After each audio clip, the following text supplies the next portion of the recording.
अस्सलामुअलैकुम वरहमतुल्लाहि वबरकातुह। उम्मीद करता हूँ कि आप तमाम हजरात खैर आफियत से होंगे। आज हम आपको बताएंगे कि हमारी कोहनी अगर अचानक किसी चीज से टकरा जाती है तो फिर हमें करंट क्यों महसूस होता है।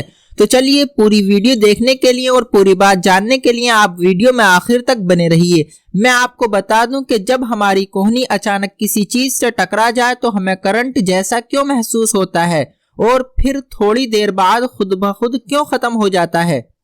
इसका जवाब ये है कि ये करंट जैसा एहसास एक रग की वजह से होता है जो कि हमारी गर्दन से शुरू होकर हमारे बाजुओं से होती हुई हमारे हाथ की सबसे छोटी उंगली तक जाती है।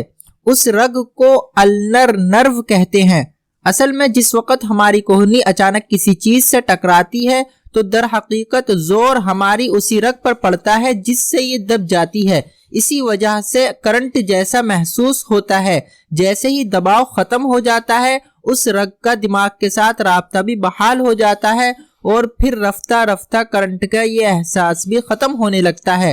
तो सिर्फ उसी एक रग की वजह से हमें करंट सा महसूस होता है। रोजाना अच्छी खबरें जानने के लिए और दिलचस्प खबरें जानने के लिए और चांद की तारीख देखने के लिए आप हमारा प्यारा सा चैनल इस्लामिक डेट जरूर सब्सक्राइब कर लीजिए। अस्सलामु अलैकुम।